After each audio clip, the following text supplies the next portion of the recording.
Damos gloria y honra a nuestro Señor en esta mañana. Vamos a entrar en oración para poner en manos del que sabe la enseñanza de hoy, para que podamos ser fieles que tratan la palabra de verdad, trazándola correctamente, en el nombre de Jesucristo. Padre, le damos toda la gloria, todo el honor, toda la exaltación y la alabanza. Gracias por la presencia suya en nuestras vidas, porque la misericordia y la gracia suya nunca se ha apartado de nosotros. Y la muestra fehaciente de eso es que aquí estamos, es que podemos seguir abriendo nuestros ojos, nuestra boca, escuchando, podemos seguir moviéndonos, podemos seguir viniendo a adorarle en comunidad.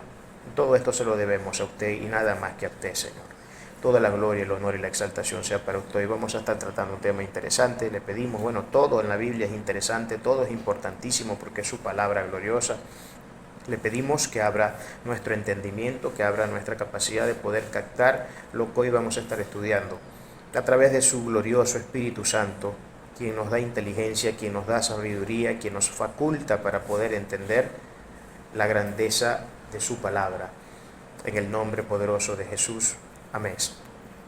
Vamos hoy a adentrarnos en un capítulo sumamente interesante. Todo este libro es interesante de punta a punta, sumamente interesante, y ya yo se los he venido diciendo ya en las últimas semanas que me he sentido tentado a dar un estudio completo de este libro. Sin embargo, hoy, aunque no voy formalmente a iniciar un estudio en serie de este libro, sí voy a tocar un capítulo completo, y hoy va a ser el inicio de los primeros 10 versículos que trata este capítulo. Es el capítulo 3 del libro de los Hechos. Un libro sumamente interesante, un libro que tiene mucho que decirle a la iglesia de hoy, puesto que en él se recogen los registros de la iglesia primitiva, de esa iglesia a la que tanto llamamos debemos emular, porque es una iglesia que sin duda alguna tiene mucho que enseñarle a la iglesia del mundo moderno. Es una iglesia que tenía unos estándares morales altísimos, tenía unos estándares espirituales muy altos, gente muy fiel, gente que amaba apasionadamente al Señor, sin distinción, sin limitaciones ni nada por el estilo.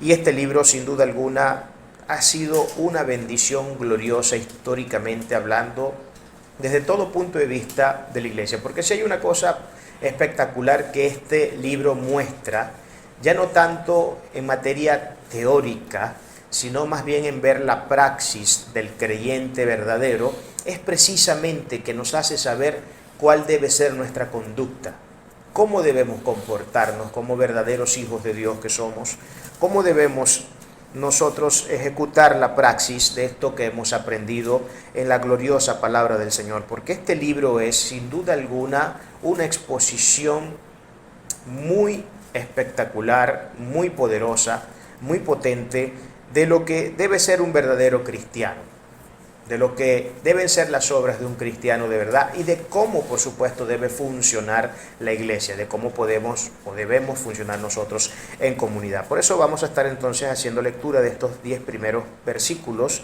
del capítulo 3 de Hechos, y vamos inmediatamente a darle lectura a esta importantísima enseñanza de hoy. Dice de la siguiente manera, y leemos en el nombre de Jesucristo, y pidiendo que el Espíritu Santo nos traiga iluminación.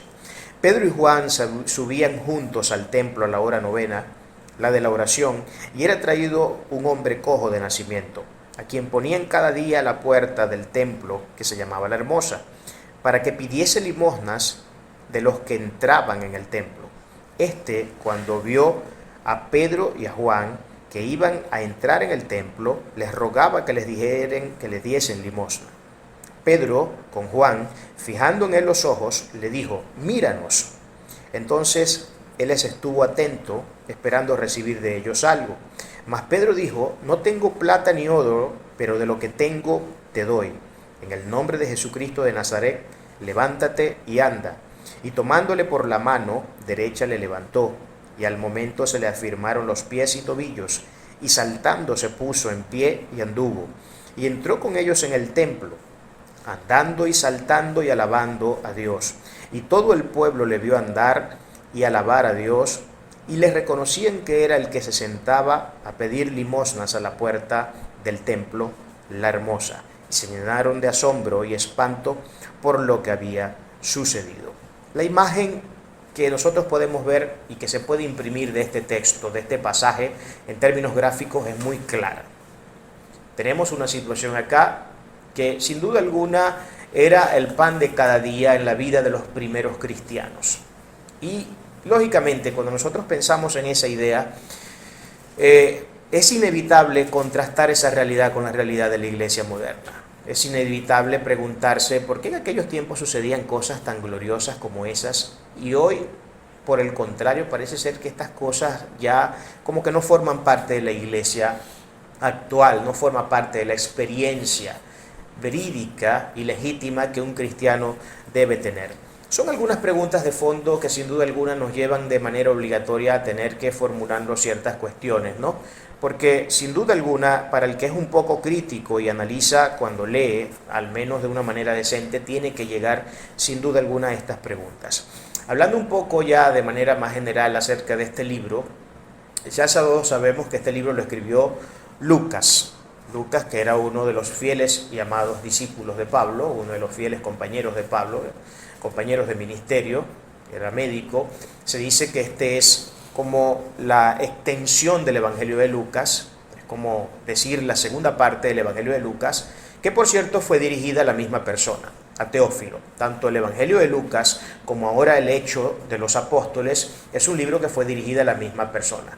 No se sabe si este tal Teófilo, si esa palabra o ese nombre era el nombre real de la persona a quien se estaba dirigiendo la carta, puesto que para aquellos días era muy complicado ser cristiano y algunas personas tenían que hacerlo como en una especie de detective privado y estas cosas, ¿no? Para no tener que ser objeto luego de las arbitrariedades, bien sea del Estado romano o peor aún de lo que vendría a ser ya el judaísmo temprano, la religión de los judíos para aquellos días, ¿no? Por lo que se asume que parece ser que es un juego de palabras que hay allí, ¿no? Teófilo.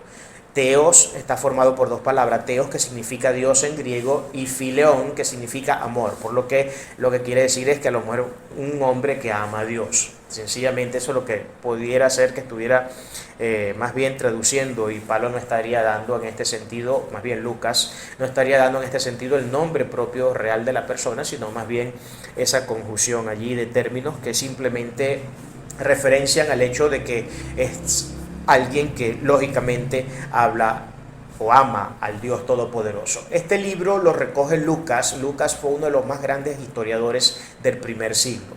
Esto es importante saberlo porque todo lo que usted lea de Lucas, de hecho se consideran obras magnas, todos los datos y la forma como Lucas recoge los relatos que tenemos tanto en el Evangelio, porque el Evangelio no fue testigo ocular del Evangelio, y en el caso del libro de Hechos, él fue mediana y parcialmente testigo ocular de algunos eventos. Se dice que a partir del capítulo 14 en adelante, algunos comentan que él fue testigo ocular de esos últimos o de esa segunda mitad del libro, mientras que la primera mitad del libro la recoge a través de testimonios, a través de preguntas y consultas que él iba haciendo a la gente que sí había sido testigo ocular de todos estos hechos que se referencian en el libro de Hechos.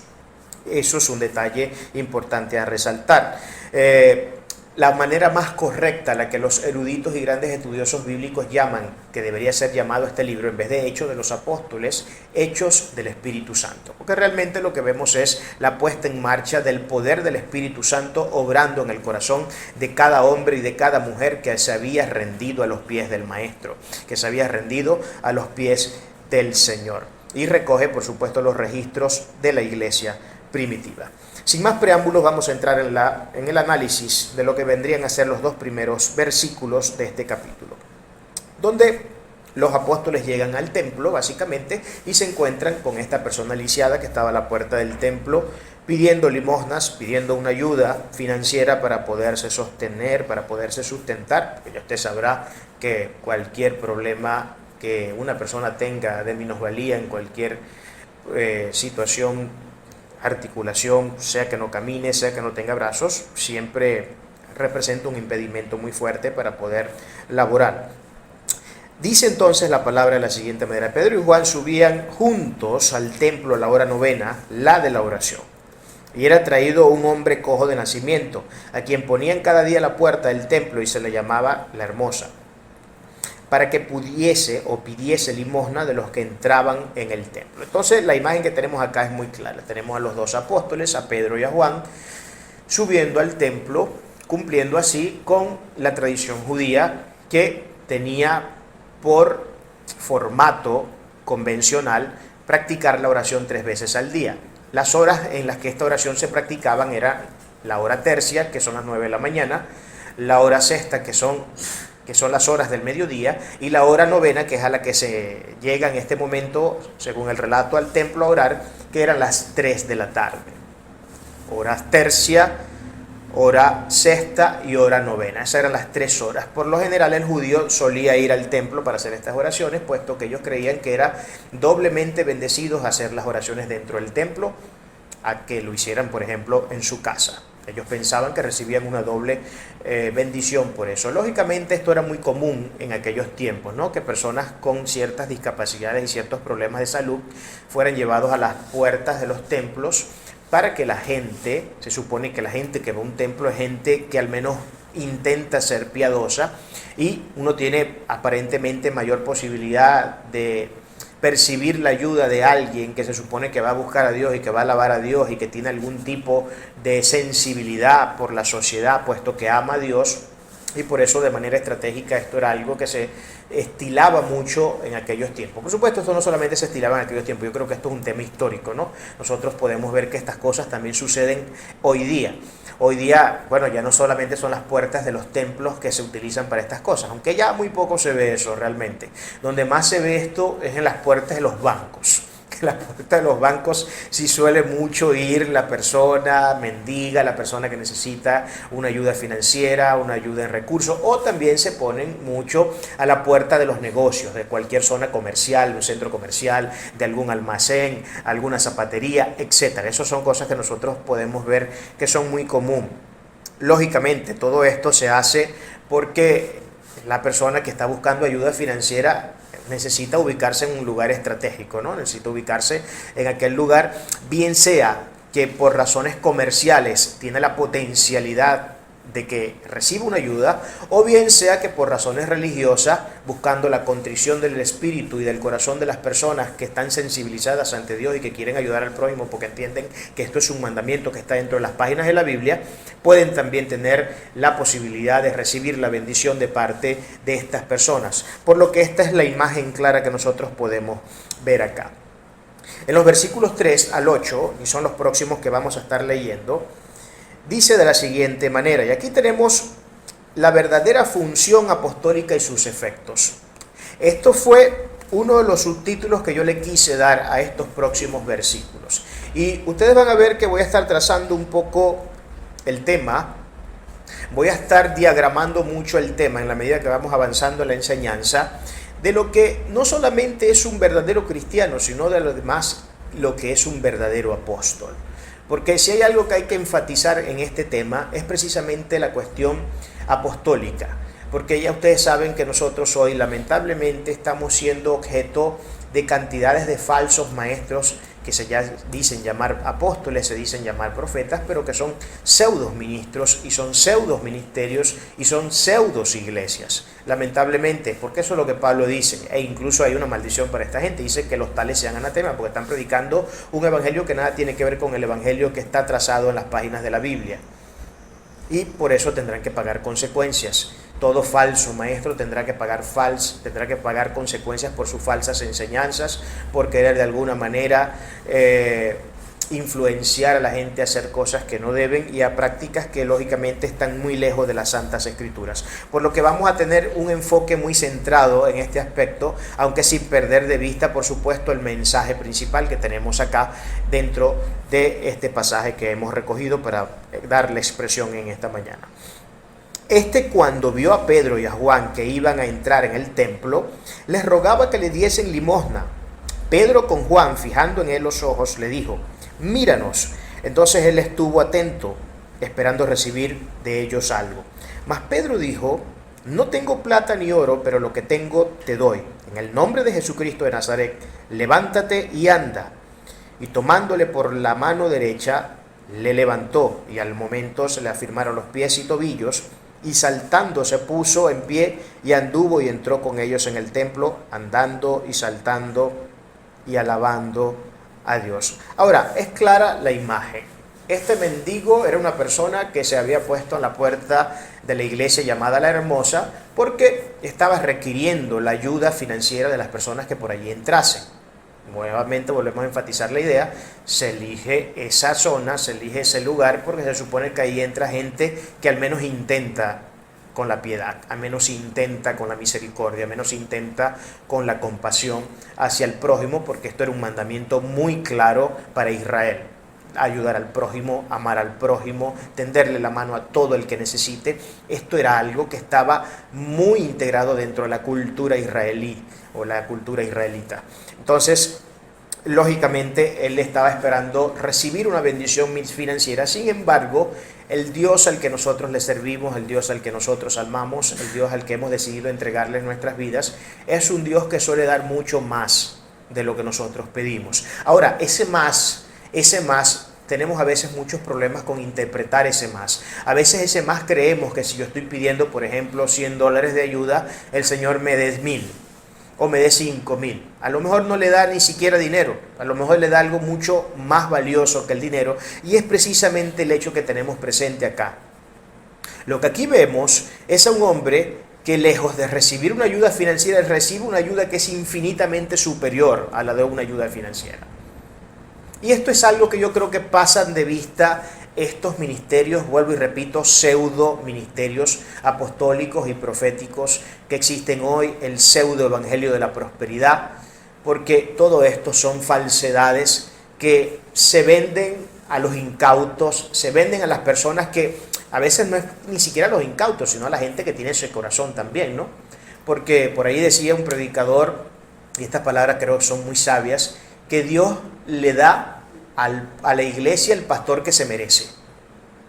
O sea, si la iglesia es una iglesia codiciosa, una iglesia que está todo el tiempo es detrás del dinero y detrás de todo tipo de conveniencias financieras, pues Dios le va a dar un tipo bien codicioso que le saque bastante plata del bolsillo a la gente. Lo mismo sucede también con el tema de los gobiernos, y lo he dicho en muchas ocasiones. El tema de los gobiernos, cuando Dios está irado con las naciones, le da malos gobiernos. Y esto lo podemos ver como una línea muy clara, cronológica en el Antiguo Testamento, todos los registros veterotestamentarios, desde los momentos, desde Primera de Samuel, cuando comienza el reinado, cuando comienza la monarquía a reinar, a regir sobre Israel, podemos ver desde que ese momento hasta el último rey que existió en Israel, que más del 80% de estos reyes eran reyes malignos, eran reyes que, lejos de ayudar y bendecir a la nación de Israel, trajeron todo tipo de perjuicios, trajeron todo tipo de situaciones engorrosas. ¿Pero por qué eso? Porque Israel siempre fue un pueblo, tal como el Señor lo describe de manera muy categórica en nuestros registros veterotestamentarios, era un pueblo duro de cerviz.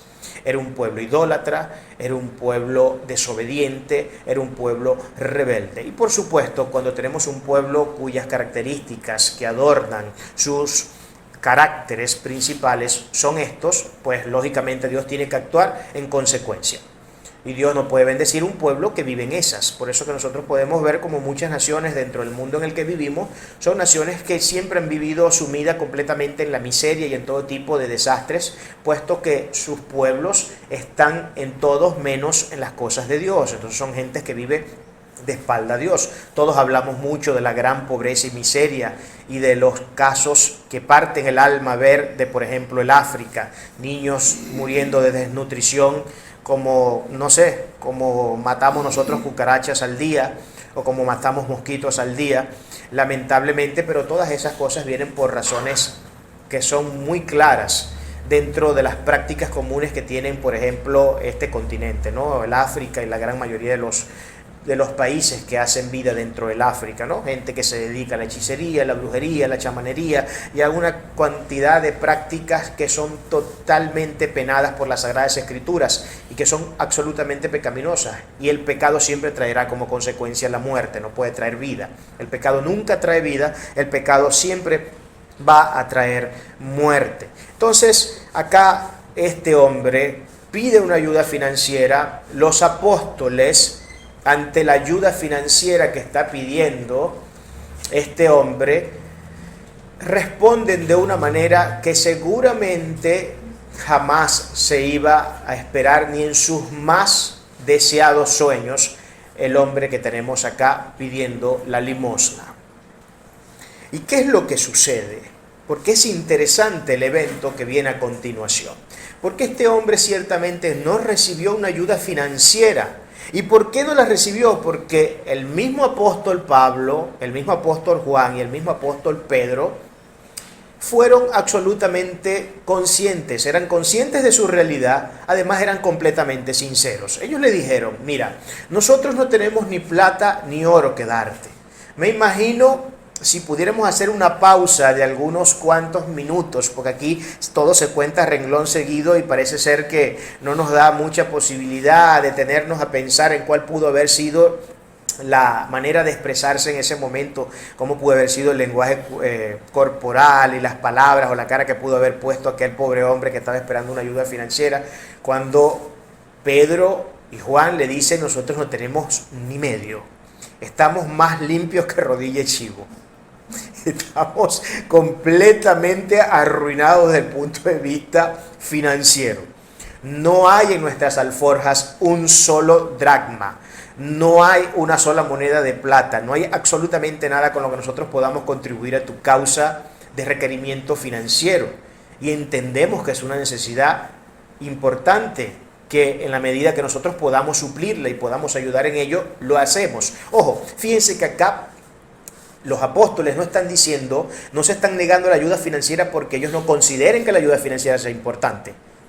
Es porque no tenían el dinero y además porque la instrucción del cielo había sido otra, había sido una mucho más sublime, una mucho más gloriosa, una mucho más beneficiosa y conveniente para este pobre hombre. Que era resolver el problema de base que este hombre tenía, cuya razón llevaba a que esta persona tuviera serios problemas financieros, porque siempre una persona que está lisiada y que no puede utilizar su cuerpo al 100% para trabajar, tendrá problemas financieros, eso es lógico. No todas las personas, hay personas que no tienen complejo, hay personas que se levantan pese a las contradicciones o pese a los grandes problemas que puedan tener a nivel físico. Gente que está en una silla de ruedas, pero han sido más ejemplares que personas que tienen sus dos piernas perfectas.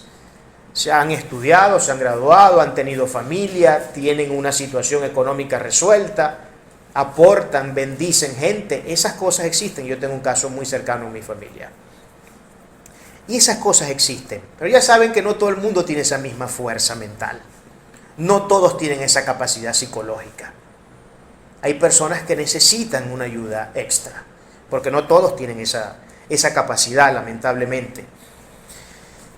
El milagro que sucede aquí fue muy evidente. Este hombre pidió dinero, pero recibió fue un milagro. Un milagro mucho más grande que le llenaran una cuenta con 100.000 millones de dólares en un banco suizo.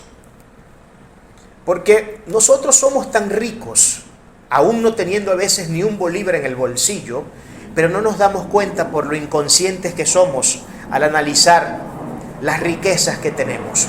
Hay un cuento, no es un cuento, hay una anécdota, hay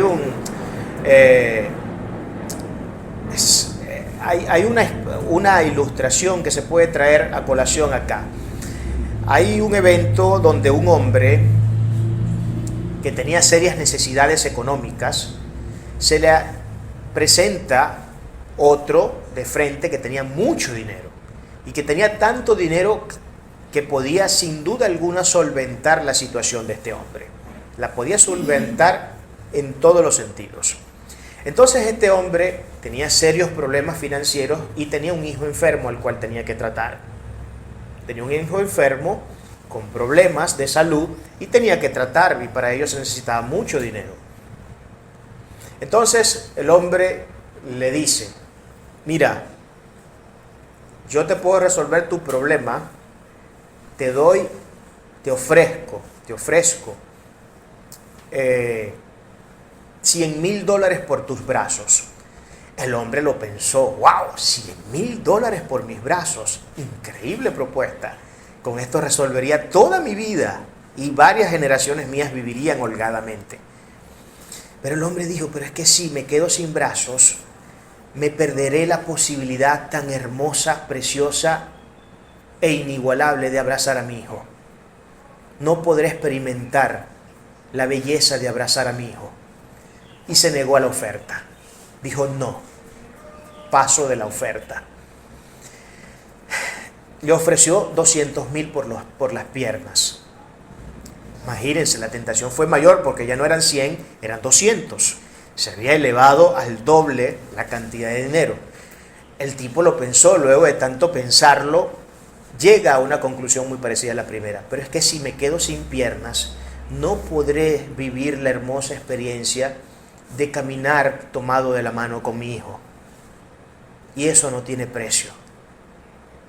Luego le ofrecen 500,000 por los oídos. Vuelve el mismo trance, pasa el mismo proceso. El hombre no quiso. El hombre primero se sintió tentado, pero luego dijo, pero es que no podré escuchar a mi hijo.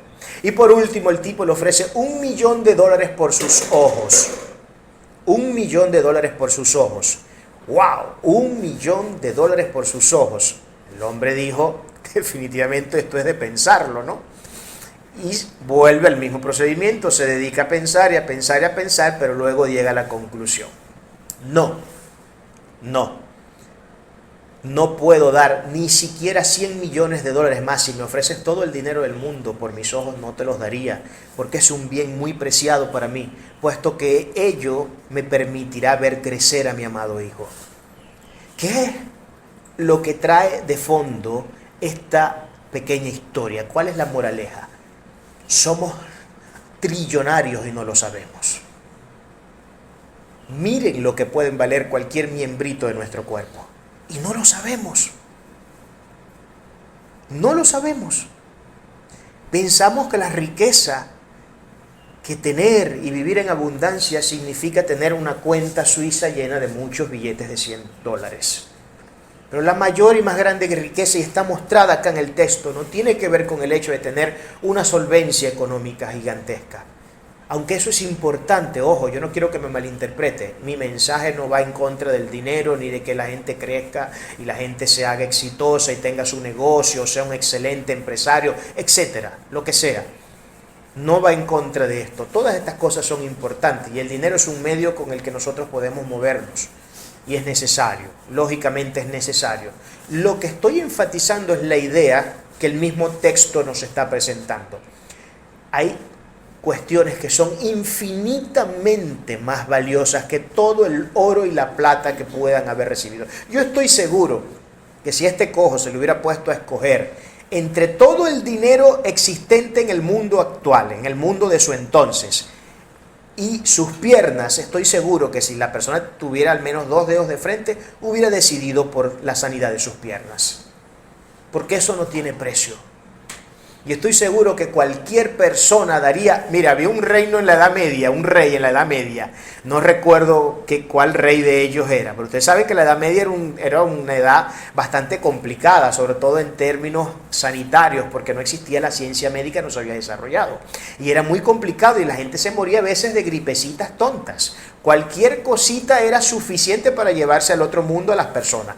Había un rey en la Edad Media que estaba entregando la mitad de su reino, no es decir poca cosa, la mitad de su reino porque alguien le curara las hemorroides. ¿Qué les puedo decir? Algo que hoy con una pomadita ahí uno se pone y listo. En aquellos tiempos la hemorroide era un tema bastante serio, como muchas otras enfermedades que para nosotros hoy con una simple aspirina resolvemos el tema, porque la ciencia ha avanzado. Pero para aquellos días las cosas eran complicadas. Pero fíjense lo que este rey estaba dispuesto a dar. La mitad de su reino, y estoy seguro que hasta incluso el reino completo, porque le curara las hemorroides. No importa si el tipo luego se quedaba en la calle siendo un rastrero mendigo. Pero hubiera dado todo por simplemente ser curado de la hemorroides, que por cierto es un tema bastante feo, ¿no? Yo he sufrido de eso durante muchos años y no es algo fácil de tratar, no es algo fácil de tratar. Pero lo que quiero, el énfasis, el enfoque que yo quiero que ustedes vean con estas dos ilustraciones que acabo de dar, es que sin duda alguna hay riquezas que son mucho mayores. La salud no tiene precio. El bienestar de una persona en términos sanitarios no tiene precio, hermano, y uno daría lo que fuera por sanarse de algo que le está molestando la vida, y más aún si es una enfermedad terminal, sin duda alguna. Pero fíjense que aquí los verdaderos apóstoles, quienes no tenían plata ni oro en sus alforjas, llevados y movidos en compasión por el Señor, por el Espíritu Santo, le dan una bendición infinitamente superior a este hombre. Y no era el dinero, no era el oro ni era la plata. No era ni oro ni plata. ¿Qué le dijeron ellos? No tenemos oro ni plata, pero de lo que tenemos te damos. Lo agarraron por la mano, lo levantaron y le dijeron: en el nombre de Jesucristo de Nazaret, levántate y anda. Y el tipo dice la palabra que al instante, y en el griego esa palabra al instante traduce exactamente eso. Dice que fue insofacto el milagro. No fue algo que, bueno, fue progresivo, en la medida que fueron pasando los días y las semanas, el hombre se fue de poco en poco levantando y fortaleciendo sus piernas, etc. No, dice que al instante, y el término griego es muy claro, justamente en ese momento, en ese segundo, el hombre se levantó de su cojera. Ahora, aquí estamos viendo a dos hombres, Pedro y Juan, obrar de una manera sin duda alguna sobrenatural, ¿no? Es un obrar sobrenatural del Dios Todopoderoso que se manifestó a través de la vida de estos dos hombres, apóstoles del Señor Jesucristo. Ahora, pero un hecho interesante que hay que enfatizar, y lo podemos ver en el mismo capítulo, pero avanzando unos cuantos versículos, por ejemplo en el 11 y el 12, porque quiero poner esto de perspectiva, porque yo quiero que entendamos que esto no es algo que viene de nosotros. Y que en ningún momento, y este es el problema que tienen estos pseudos pastores y ministros de hoy, que se les suben muchas cositas a la cabeza y luego se creen que son especies de semidioses, ¿no? Y quieren que la gente los adore y les dé todo tipo de honra, etcétera, y quieren hacer todo tipo de arbitrariedades con la gente incauta, ignorante, que lógicamente por no entender ni un pito de lo que la Biblia enseña, se dejan llevar y arrastrar por cualquier cantidad de tonterías que esta gente enseña. Pero miren lo que dice Hechos en el mismo capítulo, capítulo 3, en los versículos 11 y 12. Para que no creamos que era porque era Pedro y Juan, los grandes apóstoles Pedro y Juan, los inmensos titanes del apostolado de Jesucristo. No. Y teniendo asidos a Pedro y a Juan el cojo que había sido sanado, todo el pueblo atónito concurrió a ellos al pórtico que se llamaba de Salomón. Todo el pueblo quedó asombrado, la gente, imagínense, la algarabía que podía haber, la euforia que había en ese momento de ver que un hombre que tenía años parándose en la puerta de esa iglesia pidiendo misericordia a las personas para que le ayudara financieramente para poderse sostener. Luego de repente, de un segundo a otro, el hombre que habían visto por años tirado a la puerta de esa iglesia, resulta que se levantó como por arte de magia, pero esto no es magia, ya todos nosotros sabemos que esto no tiene nada que ver con magia. Entonces el versículo 12 dice: viendo esto Pedro, miren cómo eran estos hombres, miren el carácter de un verdadero apóstol, y esto es lo que quiero enfatizar la idea acá. Viendo esto Pedro respondió al pueblo: varones israelitas, ¿por qué os maravilláis de esto? ¿O por qué ponéis los ojos en nosotros como si por nuestro propio poder o piedad hubiésemos hecho andar a este? Estamos viendo. Están viendo lo que es un hombre de Dios de verdad y un apóstol de verdad. Lejos de decir: vengan que yo soy el ungido de Dios y pónganse aquí que voy a comenzar a repartir sacazos para que todo el mundo caiga en el piso, y cuando se levanten ya se levanten siendo apóstoles Pablo y Pedro al mismo nivel y casi que con la aureola y las alitas atrás. Lejos de andar en estas tonterías, en estas tonteras y en este circo, en este acto histriónico que tenemos en las iglesias de hoy, que son no más que circos, donde están contratados payasos a tiempo completo para que engañen a la gente. Lejos de esto, ellos dicen: esta piedad y este poder jamás ustedes pueden atribuírnoslos a nosotros. No viene de nosotros. En nosotros no hay virtud alguna. Fíjense que ni la piedad Dicen, si no es el Espíritu Santo el que nos mueve a compasión, nosotros en nuestra humanidad, a lo mejor lo miramos y le hubiéramos metido una patada como mucha gente seguramente lo había hecho ya anteriormente. ¿Por qué no nos hubiera interesado? Porque ese es el corazón del hombre. Lamentablemente ese es el corazón del hombre. Y nosotros, cualquier gesto mínimo de bondad que podamos tener en un momento determinado de nuestras vidas, nunca jamás se debe a que tengamos una bondad inherente, una bondad inmanente. Los gestos de bondad que surgen de nosotros es porque Dios es el que toca nuestros corazones. Es porque es Dios quien nos mueve a compasión, a conmiseración, a amor. Y ni se diga ya el tema del poder. O sea, si eso es así con la bondad, ni se diga el poder. ¿Qué poder tiene? Sí, el ser humano tiene muchos poderes. Tiene poder para destruir vidas, tiene poder para hacer guerras, tiene poder para acabar con familias. Ahí, en eso somos muy buenos nosotros. Pero poder para levantar a un cojo, para darle vista a un ciego, para hacer hablar al mudo, para hacer oír al sordo. Esas cosas no las tenemos nosotros. Y aquí el apóstol lo está dejando claro. Esto no viene de nosotros. Esto no viene de nosotros. Esto viene del Dios Altísimo y solo a Él se le debe dar la gloria. Contraste esta realidad con los pseudo pastores ministros de hoy. Contrástelo, hermano, porque esto es un llamado a la reflexión y al análisis. Contraste esto. ¿Qué le dice hoy a un ministro? Para empezar, les venden los milagros. Hermano, si usted quiere recibir su milagro, su sanidad, o si quiere recuperar su matrimonio, etc., haga un pacto con el Señor. Aquí está el alfolí, pacte por $1,000. Y si quiere que el milagro sea más rápido, pacte por 2,000. Y si quiere que el milagro se dé al segundo, como pasó con el cojo, pacte por $5,000. Y no se les olvide transferirlos a la cuenta directa del pastor, porque cuando se transfiere a la cuenta directa del pastor y no a través de cuentas intermediarias, la unción baja más rápido. Sí, baja más rápido la unción de sanidad. El poder se ejecuta más rápido, porque no es lo mismo que usted le transfiera el dinero a uno más del montón de la iglesia o al tesorero, a que usted haga la transferencia directo a la cuenta del pastor. Eso es otra cosa, hermano. Estamos tratando temas muy elevados. Estas cosas, yo no sé si reír, llorar o molestarme. Me han pasado las tres, porque siempre hay una mezcla de emociones, ¿no? En algunos casos reacciono con rabia, en algunos casos reacciono con risa, en otros con dolor y con ganas de llorar y tirarme al piso y arrancarme todos los cabellos de la cabeza. Estas son las posibles únicas reacciones que pueden haber ante una situación de esa. Así que estamos viendo claramente lo que un apóstol de verdad hacía.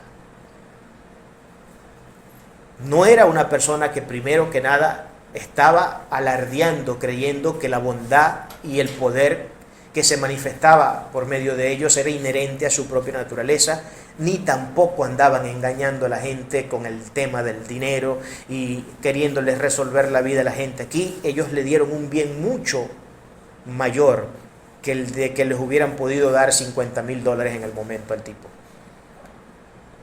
Estoy seguro que tal como la ilustración que presenté hace unos minutos atrás, este hombre hubiera preferido 1,000,000 de veces la sanidad de sus piernas que el $1,000,000 que le hubiera podido haber ofrecido a alguien por las piernas.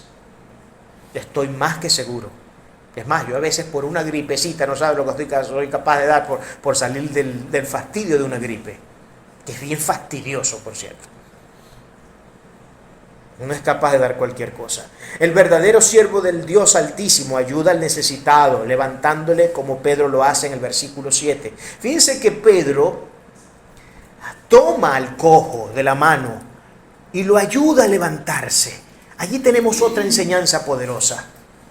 El hombre de Dios, el apóstol de Dios, el Hijo de Dios verdadero, el cristiano, ayuda a levantarse al hermano caído. Nosotros no estamos llamados, nunca hemos sido llamados a destruir a nuestros hermanos. Es más, ni siquiera a nuestros enemigos. Si no estamos llamados a destruir a nuestros enemigos, ¿cuánto más a nuestros hermanos, a quienes debemos amar de manera incondicional? incondicional, porque Dios nos ha mandado a llamar a todo el mundo. Nos ha llamado a amar incluso al propio enemigo, y esos son los altos estándares de Dios. Los estándares que más nos cuestan cumplir.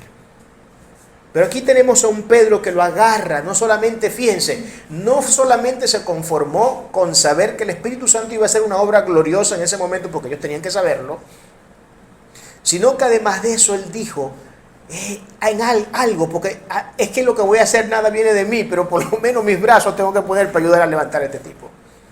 Es que hasta eso es el Espíritu Santo el que lo está haciendo. Pero caramba, yo tengo que disponer mis miembros para que la bendición que Dios quiere derramar sobre otras personas pueda llegar. Pedro lo entendía, los apóstoles lo entendían. ¿Cómo no lo iban a entender si fueron los hombres que estuvieron bajo la tutela directa de nada más y nada menos que el Dios Todopoderoso hecho carne y hueso? ¿Cómo no lo iban a entender? ¿Cómo no iban a saber lo que era la compasión, la misericordia, el amor?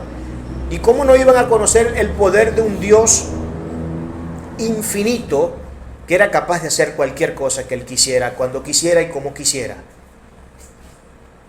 Un Dios gloriosamente soberano. En el versículo 6, la palabra egeiro, que es la palabra de donde se traduce al hispano levantar, tiene otra connotación que no es solamente la de levantar en el sentido físico, sino que tiene una connotación también la de levantar en un sentido espiritual. Y esto es importante destacarlo acá, porque hay un sentido espiritual también detrás de esto, porque la palabra ageiro también significa traer de las tinieblas a la luz. También significa resucitar una vida que estaba muerta y traerla a la vida. Por lo que yo puedo intuir que en este texto lo que ocurrió no solamente fue un milagro que bendijo la vida de este hombre. No solamente fue un milagro que bendijo la vida de este hombre, de levantarse de su cojera. Es que estoy seguro que ese hombre, que ese término ageiro, levantar, no solamente resolvió un problema físico, resolvió un problema mucho más inquietante, mucho más descabellado y mucho más serio, que era el problema espiritual de esta persona. Porque seguramente lo levantó también y lo convirtió en uno de esos grandes seguidores del Señor Jesucristo. Y ese es el tema más profundamente interesante acá. El milagro produce un indescriptible gozo, pero el fin no es ese, es alabar y exaltar el nombre de Dios. Eso lo dice en el versículo 8. Eso es lo que vemos en el versículo 8.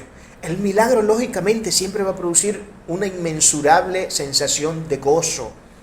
¿Quién no se va a sentir gozoso? Imagínense una persona que tiene 100 años siendo, bueno, 100 no, pues 100 no llega, pero imagínense una persona que tiene 40 años, 90 años siendo ciega y de repente de un día a otro recupera la visión y comienza a llenar de la riqueza, de la hermosura de la creación su mente.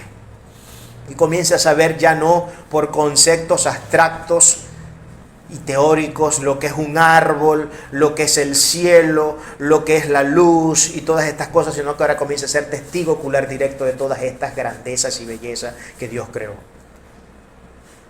Es impresionante, hermanos, es impresionante.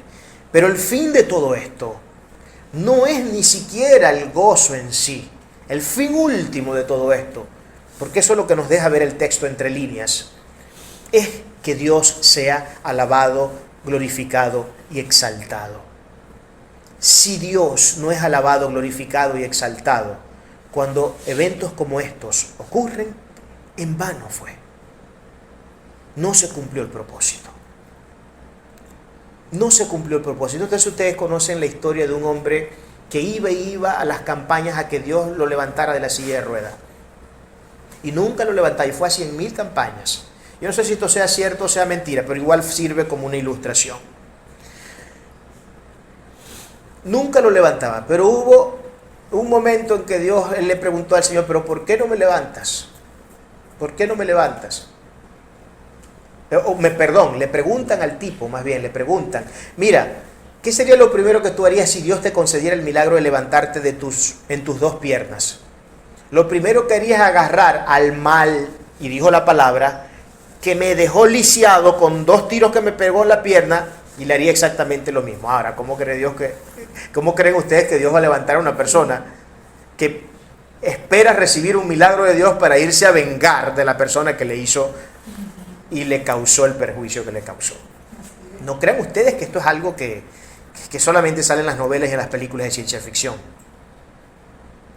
El corazón del hombre tiene tanta maldad inherente que puede hacer eso y cosas mucho peores. Esto quizás sean trailers de lo que nosotros podemos llegar a hacer. Entonces las intenciones de fondo también cuentan mucho en este tema. Las intenciones de fondo. Ahora, un tema que yo quiero tratar solamente de manera tangencial, pero que quiero puntualizar. Ustedes saben que yo manejo una posición de cara a lo que es la parte de los dones. Yo manejo una posición cesacionista. Ya ustedes deben saberlo. Que yo la maneje y que yo dé razones de fondo de por qué creo que estamos, según la operación de los dones, en un tiempo cesacionista, no quiere decir que ustedes tengan que creerlo también. Ustedes tienen que leer la Biblia por sí mismos y convencerse de lo que ustedes tengan que convencerse. Ustedes no tienen por qué seguir en todo lo que yo hablo. Pero yo creo que el tema de los dones, tal como se manifestaban en ese tiempo, en el primer siglo, cesaron. Ya eso no se manifiesta así hoy día. Ya no existe esto de que una persona tenga un don de sanidad inherente.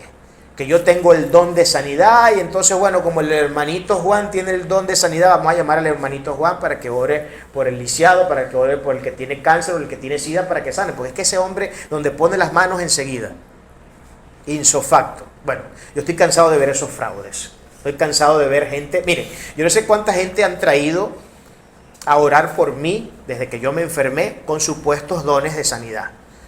Ahora, no sé qué ha pasado con esos dones de sanidad en el caso conmigo, porque no ha pasado absolutamente nada.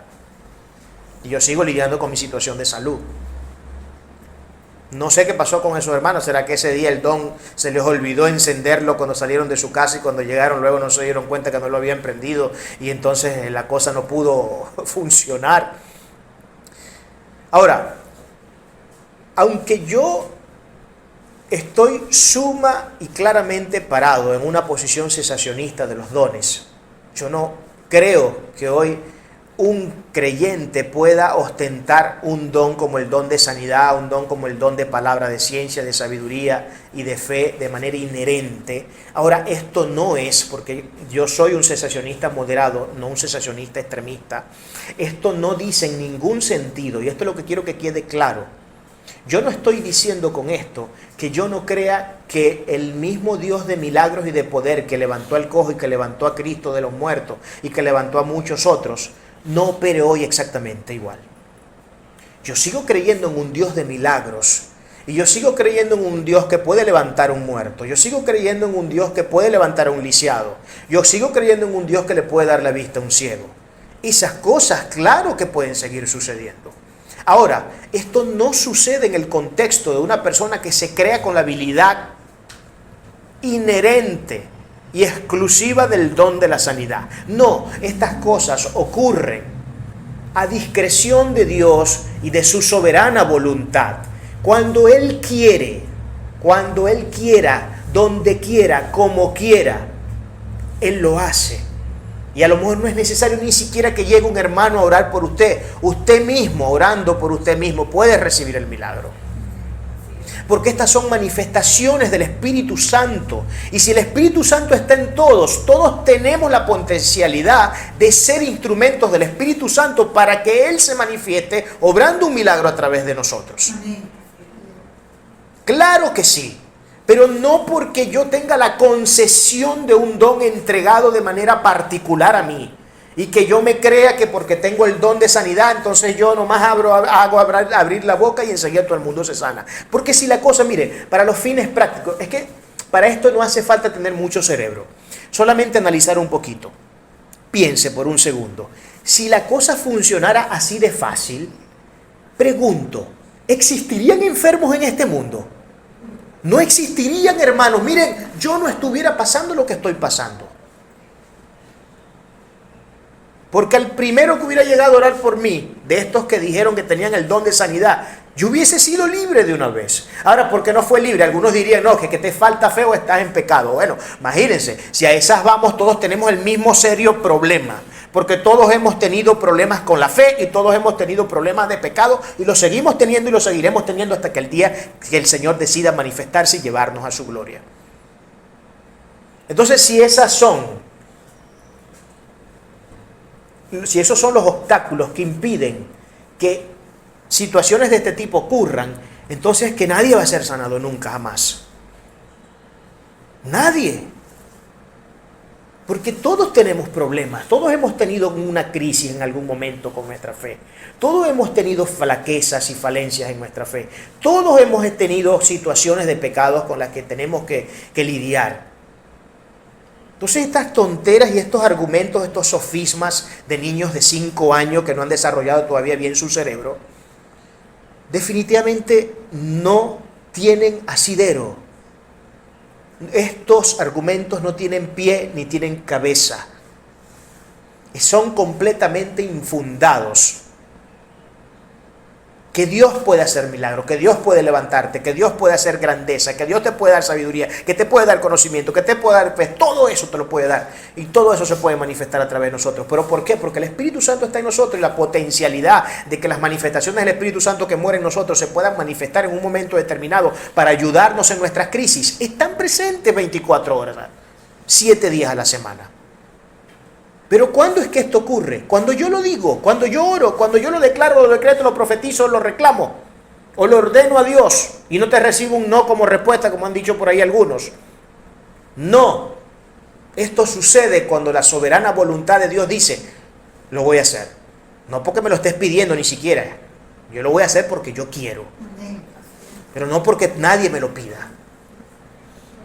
Ahora, esto no quiere decir que uno no se lo pueda pedir tampoco. Tampoco una negación a que usted en sus oraciones le pida al Señor que lo sane. Eso es legítimo. Por amor a Dios, no me malinterpreten. Esto es legítimo hacerlo. No está mal que se haga. Versículos 9 y 10. Todo el pueblo le vio andar y alabar a Dios. Y le reconocían que era el que se sentaba a pedir limosnas a la puerta del templo, la hermosa. Y se llenaron de asombro y espanto por lo que había sucedido.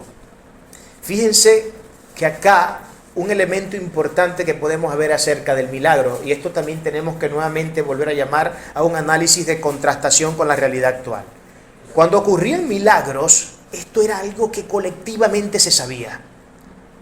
Todo el mundo, es que no había un ser al que no llegara a su oído el tema y la noticia, la buena nueva de que alguien que era cojo se levantó, de que alguien que era mudo habló.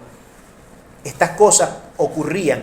Había, y miren, y no existían las redes sociales. No me quiero imaginar si hubiese existido para aquellos días Telegram o Facebook o algunas de estas cosas, ¿no? O Instagram.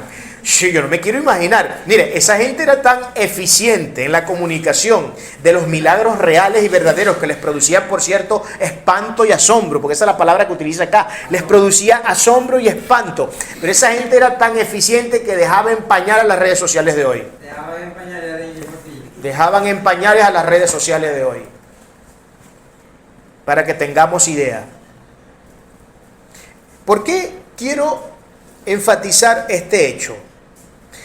Porque ustedes saben que en este interín de los ministerios de hoy, supuestos ministerios de sanidades y todas estas cosas, y bueno, y tenemos el ministerio que ahí, muchachos, la gente no muy bien pasa por la puerta de esa iglesia y es que de una vez se levantó los males. Se le salen los demonios, se levanta si estaba paralítico, se le vuelve la vista si estaba ciego, si estaba por divorciarse, la mujer llega corriendo, se le tira del cuello, lo abraza y lo besa y le dice vamos a restaurar nuestro matrimonio. Porque todas estas pinturas hollywoodenses del mundo evangélico no son cuentos de camino, son realidades que existen. Son cosas que uno ve, que gente dice, que cree, que piensa que esas cosas existen. Pero fíjense que el milagro, cuando ha sucedido un milagro de verdad, esta cosa se expone de una manera que no tenemos idea. Ahora, yo le quiero preguntar, yo quiero que haga usted un ejercicio de remembranza, retrotráigase en toda su experiencia cristiana y piense por un minuto entre las personas que ustedes han escuchado de otros que han supuestamente sido sanadas en cosas tan contundentes como esta. ¿Hasta qué punto ha llegado ese nivel de expresión de gozo de la gente? Y además usted lo ha podido evidenciar con sus propios ojos. Yo no digo que eso no haya existido, yo no digo que no existan los milagros, vuelvo y repito, claro que sí. Pero ¿cuántas de esas veces han sido falsedades y engaños del propio corazón de la persona? ¿Y cuántas de esas ha sido un milagro legítimo?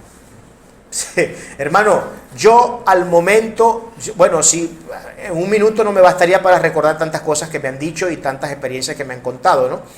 Pero pensando así rapidito, sin buscar mucho en los registros de mi memoria, yo creo que no podría legitimar uno solo. Y lo vuelvo a repetir, no porque no puedan existir. Pero yo bueno, no, sí, perdón. Hay un milagro gigantesco que sí vi en que una persona que estaba moribunda al punto de irse, católico, cervecero hasta la muerte, y en su lecho de casi irse al otro mundo, sin tener el mínimo contacto con Dios, y era la casa llena de santos y de todo tipo de cosas, Dios se le aparece en sus sueños, un ángel, y le dice que lo va a sanar, y le dice que tiene que botar todo ese desastre que tiene en su casa, y de hecho lo levantó de la cama, y los médicos se preguntaban qué era lo que había pasado ahí, no podían entender lo que había pasado, ya estaba desahuciado el hombre. Y en una de esas, donde él estaba en coma, recibió esa visión. Y ahora, que estas cosas pueden ocurrir, claro que pueden ocurrir. Que sea normativo que ocurra, no. No creo que esto Dios lo hace todo el tiempo y con todo el mundo. Creo que son casos muy particulares y específicos donde Dios obra de esa manera. Pero pasan. ¿De qué pasan? Pasan. Y ese hombre se levantó y era imposible negar el milagro. Y ese hombre se dedicó a ir a todo. Yo creo que no hubo una iglesia en Maracaibo a la que ese hombre no fuera a dar su testimonio. Él mismo entraba a las iglesias y le llegaba al pastor: mire, yo quiero contar un testimonio. Imagínense el gozo y la gratitud que había en el corazón de ese hombre. ¿Cómo no lo va a hacer? Y llegaba a esas iglesias y contaba su testimonio, y eso era algo que levantaba la moral de la gente. Pero ¿cómo no va a suceder? Claro que sí. Claro que va a suceder. Miren cómo Dios hizo conmigo, me levantó, y yo era un hombre que le vivía dando votos a San Benito y a todas estas imágenes y todas estas cuestiones. Y una de las cosas que Dios me dice cuando me sana es que fuera a mi casa y acabara con todo eso. Y él hizo caso a lo que Dios le hizo. Y gracias a Dios que le hizo caso, porque si no le hace caso, le viene algo peor que lo que tenía. Y era un hombre casi que ateo, o sea, para que sepan, para que vean lo extremo de los casos, lo extremo de este caso, que era una de las personas que maldecía a los evangélicos, odiaba a los evangélicos, odiaba el cristianismo, maldecía a las iglesias cristianas evangélicas. Era un maldiciente de esos de 5 suelas. Y aún así Dios tuvo misericordia de él, y sin la intervención de ninguna persona de por medio, él directamente en una visión se le presenta, le dice: te voy a levantar, te voy a sanar. Y eso exactamente pasó. ¿Y sabe cuántos años más de vida tuvo ese señor? 7 años más vivió exactamente. Al 7º año de haber recibido su milagro, Dios decidió llevárselo. Pero después que había dado su testimonio en cantidades de iglesias en toda la ciudad. Y levantado la moral de muchas personas. Tremendo. Claro que sucede. Claro que yo creo en un Dios de milagro. Si yo niego esto, estoy negando a Dios mismo. No lo puedo negar. Es imposible negarlo. El milagro real produce espanto y produce asombro en las personas. Eso es algo que asombra, que espanta. ¡Wow! Dios mío. Y el milagro más grande para mí ahí no fue ni siquiera el hecho de que el Señor lo haya levantado de la cama y que de repente, después de haber estado en no sé cuántas semanas en cuidados intensivos y totalmente desahuciados con menos del 1% de probabilidades de que se salvara, de repente de un segundo a otro lo ven que se levantan, agarró su color, porque el tipo había perdido hasta el color, se puso rosadito porque él era catirito, se puso rosadito como era su color natural, y se levantó con una fuerza y comenzó a darle testimonio a los médicos de lo que Dios había hecho en su vida. ¿Cómo puedo yo negar eso?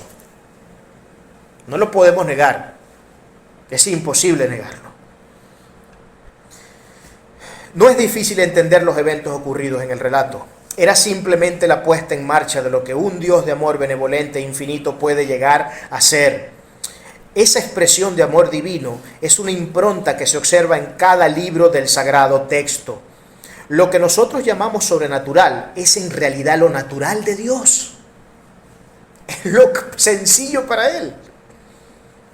Aunque se ha sugerido por muchos teólogos y eruditos que el nombre más preciso del libro debería ser Hechos del Espíritu Santo, lo que sería lo más consistente, creo, sin temor a equivocarme, que si pudiera tenerse el derecho de plantear un subtítulo al libro, según entiendo, debería ser, antes que Hechos de los Apóstoles, en lo personal me parecería más preciso decir, Hechos de los verdaderos cristianos. Hechos de los verdaderos cristianos. Permítame con brevedad fundamentar mi tesis. Los apóstoles fueron medios de Dios para bendecir la vida de multitudes de personas. Y no lo hacían, como quedó claro en los versículos 11 y 12 del mismo capítulo, por su propia benevolencia y amor, sino por la de aquel que los llamó y usó como medios de bendición. Pero los apóstoles, para hacerlo, debían ser ante todo cristianos genuinos y enteros. En otras palabras, hijos del Dios Altísimo, no cristianos nominales, ni siquiera medio cristianos. Un cristiano nominal o ateo funcional, como me gusta llamarle, tampoco uno que es parcialmente cristiano, no sería considerado por Dios para tan elevadas tareas. Por lo que ser cristiano que se alimenta de una vianda no adulterada y sostienen una conducta aprobada por el cielo, viene a ser una de las claves para estos gloriosos eventos. Hoy el ateísmo funcional que se camufla con una etiqueta que dice cristiano es uno de los peores enemigos del creyente genuino, sino que el peor. Los milagros son una demostración de amor que quien los hace posible, Dios y solo Él, los lleva a cabo a su discreción y voluntad. Los mismos no están sujetos a la voluntad de nadie más que Él.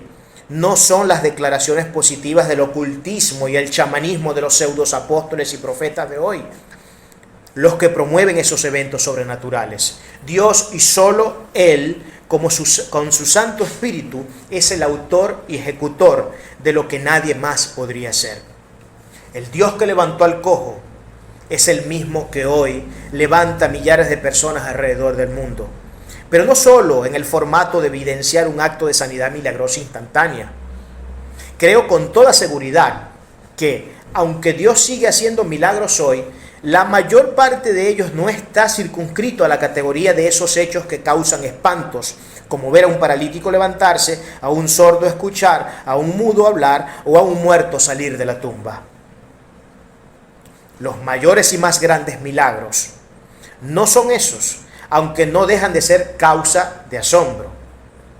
Los milagros más gloriosos son los que sacan de las tinieblas a la luz admirable de Jesús a los seres más despreciables de la sociedad. Son aquellos que causan contrición en el corazón de los hombres más malévolos y los llevan a un arrepentimiento genuino. El cristiano genuino se conoce ante todo por ser un instrumento en manos del Dios de todo poder, que observa la necesidad de su prójimo como la suya misma, y que en virtud de ello permite a Dios obrar con todo su amor para el bien de los demás.